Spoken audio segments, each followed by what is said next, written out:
ഹിന്ദു സമൂഹത്തിൻ്റെ ആചാരപദ്ധതികൾ പരിഷ്കരിക്കേണ്ടതിൻ്റെ ആവശ്യകത സംബന്ധിച്ച് സ്വാമിജിയുടെ അഭിപ്രായം എന്താണ്? ഇവിടെ മനസ്സിലാക്കേണ്ടത്, ഹിന്ദു സമാജം സഹസ്രാബ്ദങ്ങളായി എന്തുകൊണ്ട് നിലനിൽക്കുന്നു എന്നൊരു ചിന്ത സ്വയം ചെയ്യുക.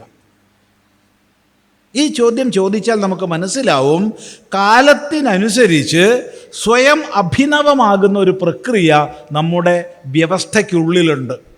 ദുരാചാരങ്ങൾ കടന്നുകൂടും, അനാചാരങ്ങൾ കടന്നുകൂടും. എന്നാൽ വേദത്തിൻ്റെ അടിസ്ഥാനത്തിൽ അവയെ നീക്കി ശുദ്ധീകരിക്കുന്ന പ്രക്രിയ ഓരോ കാലഘട്ടത്തിലും നടന്നിട്ടുണ്ട്. ഇന്നോ ഇന്നലെയോ തുടങ്ങിയതല്ല ഇത്.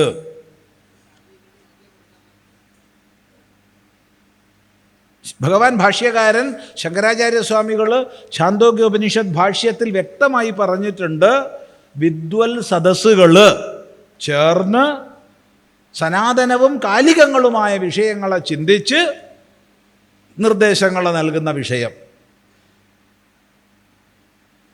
അത് എന്നും നടന്നതുകൊണ്ടാണ് നമ്മൾ അഭിനവമായിരിക്കുന്നത്. മറ്റ് മതങ്ങളിൽ അതല്ല, അത് വിശ്വാസത്തിൽ അധിഷ്ഠിതമാണ്.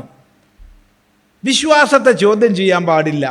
അതുകൊണ്ടാണ് ലോകത്തിൽ ഇന്ന് ഏറ്റവും അധികം നോൺ റിലീജിയസ് ആണെന്ന് പ്രഖ്യാപിക്കുന്നവരുടെ എണ്ണമാണ് വർദ്ധിക്കുന്നത്.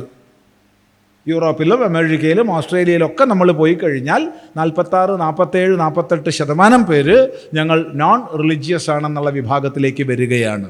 എന്തുകൊണ്ടെന്നാൽ അവരുടെ യുക്തിപൂർവങ്ങളായ ചോദ്യങ്ങൾക്ക് മതങ്ങൾ ഉത്തരം നൽകാത്തത് കൊണ്ട്. കാരണം ആയിരക്കണക്കിന് എന്ന് പറയാൻ വയ്യ, 1000-ലേറെ കൊല്ലങ്ങൾക്ക് മുമ്പ് എഴുതപ്പെട്ട പുസ്തകങ്ങളിലാണ് അവരിപ്പോഴും നിൽക്കുന്നത്. ഭൂമി പരന്നതല്ല, ഉരുണ്ടതാണെന്നൊരൊറ്റ പ്രാവശ്യം പറഞ്ഞാൽ ഇസ്ലാം പൊളിഞ്ഞു. അതുകൊണ്ട് ഇന്നും പറയാൻ പറ്റില്ല. കാരണം എഴുതി വെച്ചത് ദൈവമാണ്, അത് മാറ്റാൻ പാടില്ല.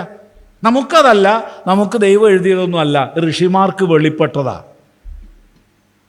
വേദം അനാദിയാണ്, അപൗരുഷേയമാണ്. അത് ജ്ഞാനം എന്ന അർത്ഥത്തിലാണ്, പുസ്തകം എന്ന അർത്ഥത്തിലല്ല. പുസ്തകം എന്ന അർത്ഥത്തിൽ മന്ത്രങ്ങൾ ഓരോന്നും ഋഷിമാരാൽ കാണപ്പെട്ടതാണ്.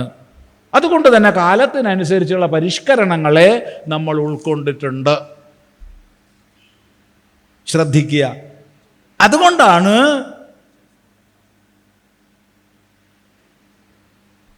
എന്തെല്ലാം ആക്ഷേപങ്ങളും വിമർശനങ്ങളും ഒക്കെ ഇവിടെ നടക്കുമ്പോഴും ഈ സനാതനധർമ്മം കൂടുതൽ കൂടുതൽ ഓജസ്സോടുകൂടി ലോകം മുഴുവൻ പ്രസരിച്ചുകൊണ്ടിരിക്കുന്നത്. ആ കാഴ്ച നമ്മൾ വിവിധ രാജ്യങ്ങളിൽ സഞ്ചരിക്കുമ്പോൾ നേരിട്ട് കണ്ട് അനുഭവിക്കുന്നുണ്ട്, അഭിമാനിക്കുന്നുണ്ട്.